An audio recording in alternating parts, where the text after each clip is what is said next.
Hello, nice job.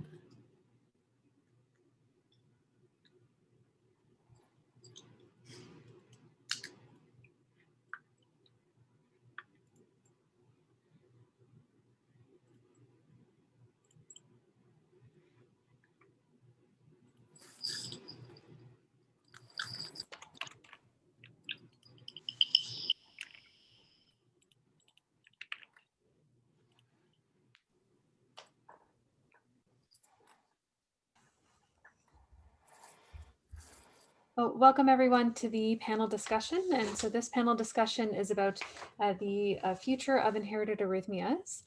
And so I will open it up to the panel. So to please give us some of your insights about where you see the future of this field going.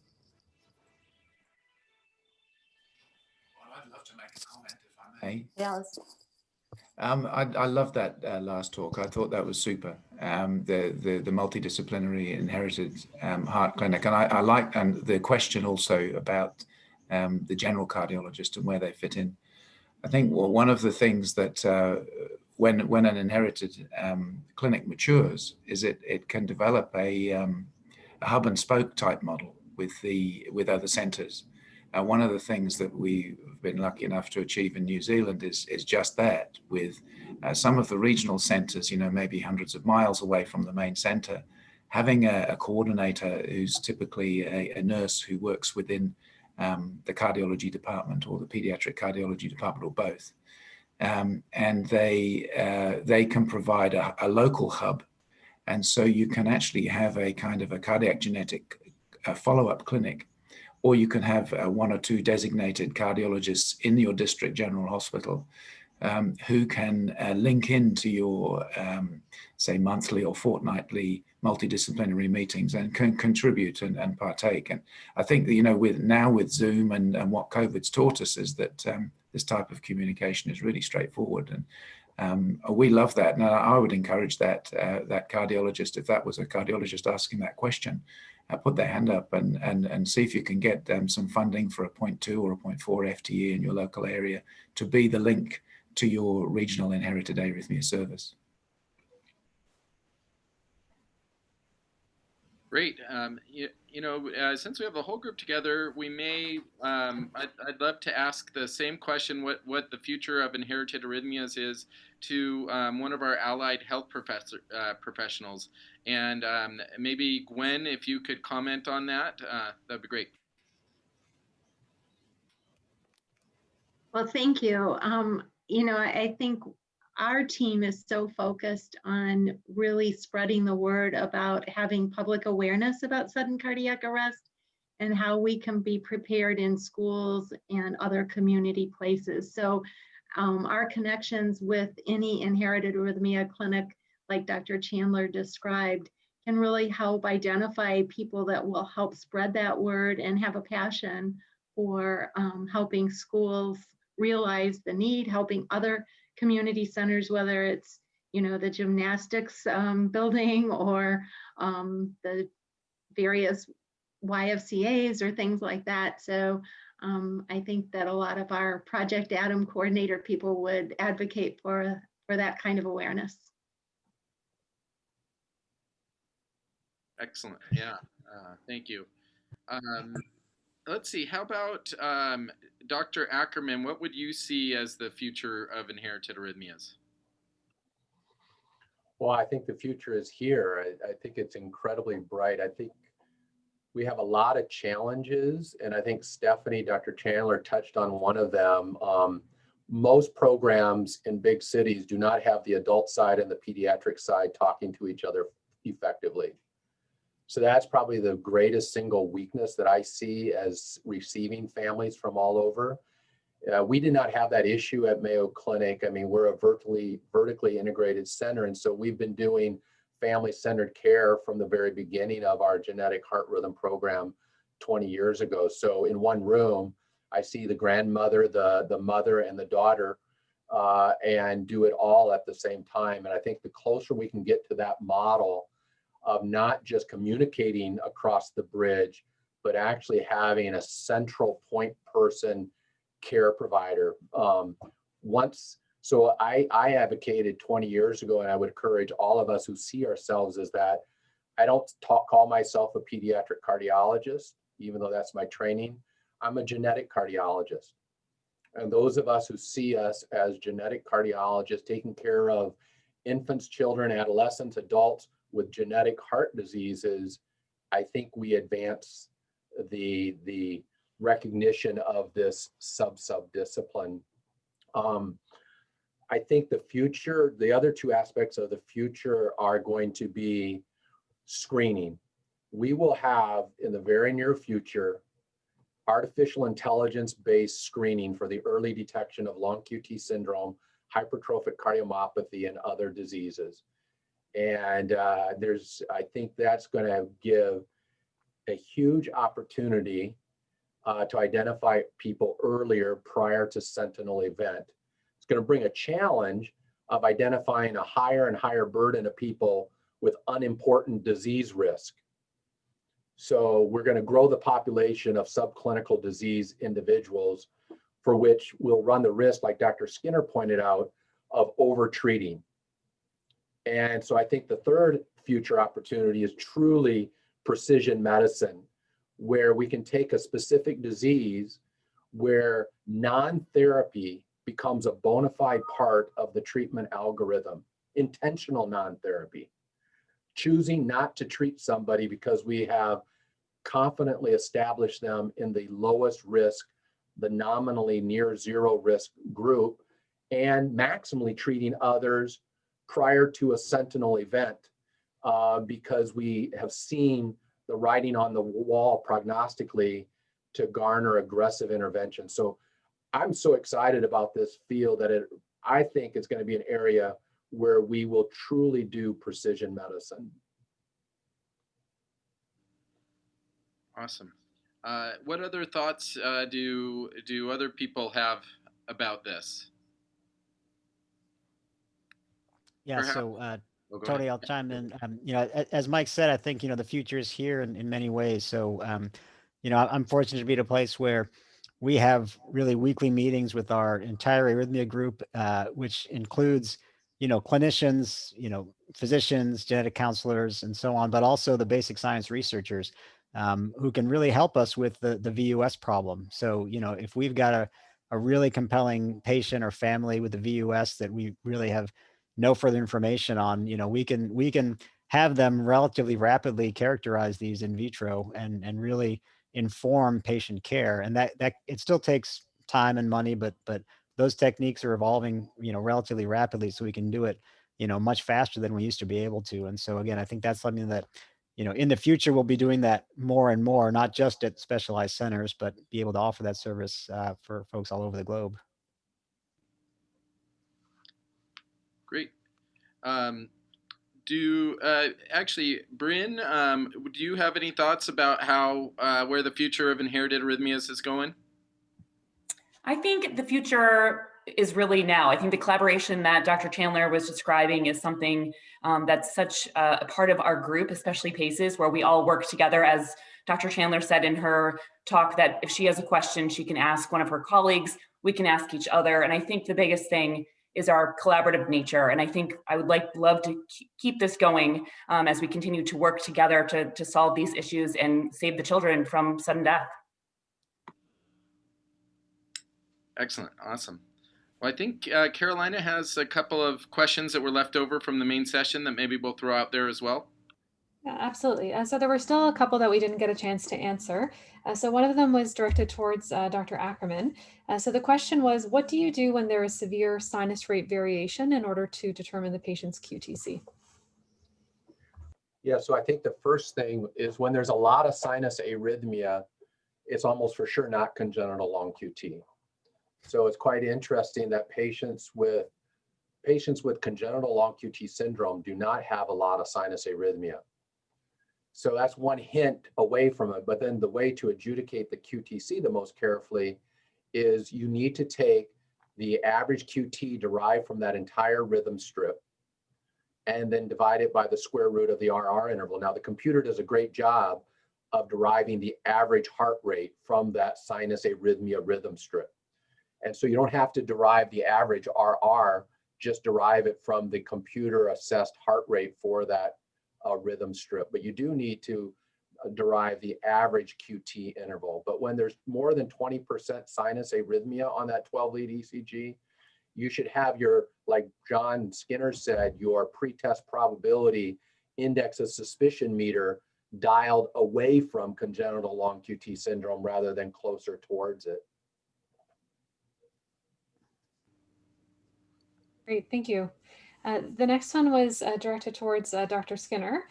So for those patients who have that unexpected rapid ventricular ectopy, do you perform an MRI for those patients, or do you do any other screening for subclinical myocarditis, for example, troponin? Well, usually, yes and no. The context of the unexpected sudden ventricular ectopic or VT doesn't usually occur in the context of illness. So it's an interesting point as to whether, maybe some of those elite athletes might have been having that got the ectopy at peak exercise. Maybe they were having some transient phenomenon going on. They might have had a virus, a few weeks ago. I haven't done a troponin, but maybe that's something to think about. Certainly the MRI issue is very low threshold for doing an MRI. I think once you've seen, certainly in the older patient, like in a teenager, I think it would be mandatory to do that.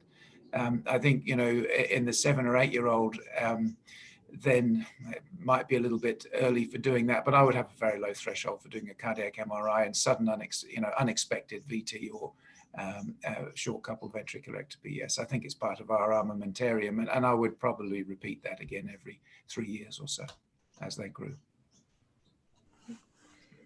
Thank you very much. And there was one for Dr. Sherwin as well. So how do you handle well children with a history of sudden death of a family member who did not have a clear phenotype? Depends on the situation. We do certainly get a lot of referrals. Importantly, I want to know if it's a first degree relative. Sometimes the referral is because an uncle or a grandparent had an arrest and the parent hasn't actually been screened yet. So we'll often recommend that, that the parent be screened first if it's a more distant relative. If it is a parent with an unclear phenotype, a lot will depend on the history that is available, both from the context, the personal symptoms, any autopsy if it was a sudden death, and then utilize some of the menu options from the genetic or from our diagnostic testing. Always a standard ECG, depending on the situation, potentially an echocardiogram and a Holter monitor, kind of as a baseline.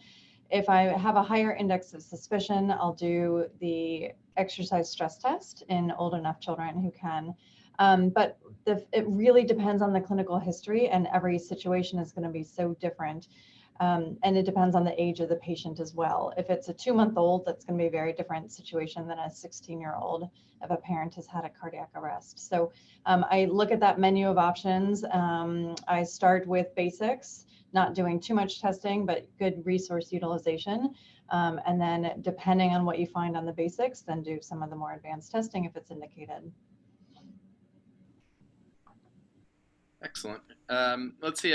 We think we have time for maybe a couple more questions if people are willing to stay on. There's a question from Shu Sanantani that asking, is it time for ECG machines to switch us to other QTC calculators? Bizet's is over 100 years old. And so maybe it looks like Dr. Ackerman and maybe Prince have answered that, but maybe you can say your answers to the rest of the group. So my answer was simply that our ECG machines are now reporting both, and we get a lot more questions about it. I prefer the Frederica, but Bizet is just the most commonly used. And so, usually when the two are disparate, it's the Frederica that I use because it's usually more correct than Bizet. I think the most important issue there is that the lines in the sand need to be drawn differently for the different formulas. So I think the biggest mistake that's made is the 460, 470, and 480 lines that I talked about are the 99.5th percentile values by Bazette's. Those are not necessarily the same thresholds for the QTC by Fredericio or Hodges. And so before we switch from Bazette's to those, we're going to need to establish clearly what is the normative discriminatory lines, the 99th percentile values for the different formulas.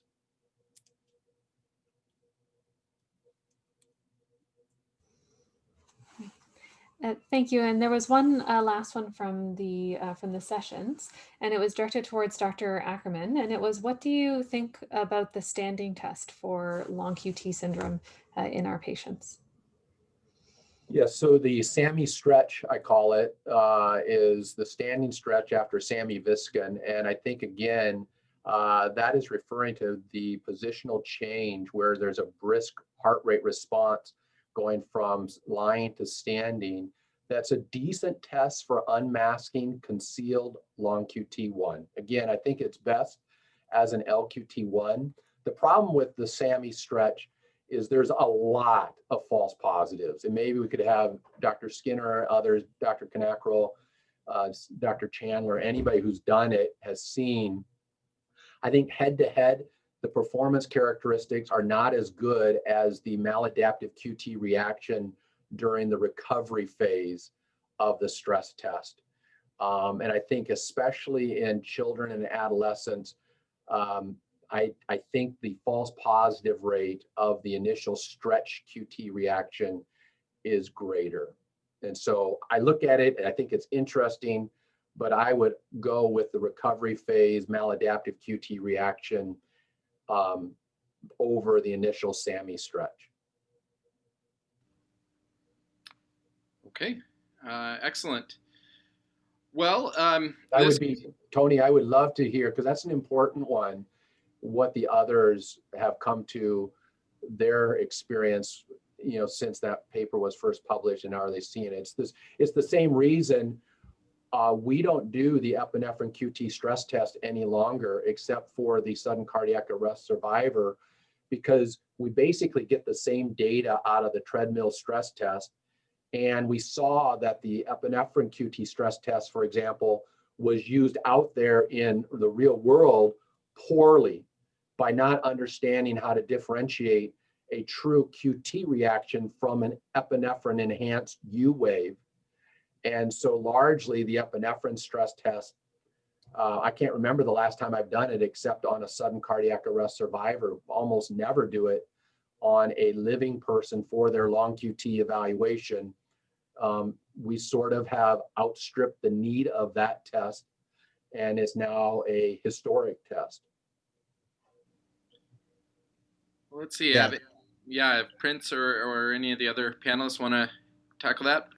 Yeah, I was going to say that I use the exercise test more than the epinephrine test, and I don't use the standing test at all, honestly. And I would agree that there are, quote, false positives with the exercise test. I spent the first 5 years of my, K23 exercising normal individuals and giving them ibutylide, and there are a lot of normal people who will have QTC prolongation with exercise. There's kind of a normal hysteresis. The QT adapts more slowly than the heart rate does. So it's not hard to get someone's QTC to be prolonged during exercise. So I really use the recovery phase more to unmask the concealed long QT1 patients.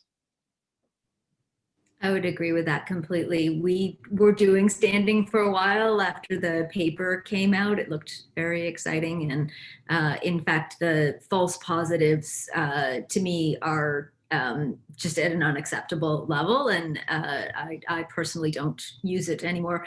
And similarly with the epinephrine, we would only use it in a post-arrest phenotypically vague patient, and only if they couldn't exercise. We still, in those patients, still would value the exercise first, assuming they're recovered enough to do it. I would endorse that. Sorry, my Zoom just crashed for a moment. I'm back in again now. I endorse that. I think the standing test I've found really very practically very difficult to do. Anyway, the children fidget and fuss, and it seems that the sensitivity, specificity, is not so useful. We've actually found halters interesting, and I'll hopefully get that publication out there one day. But I think the exercise test is what we use.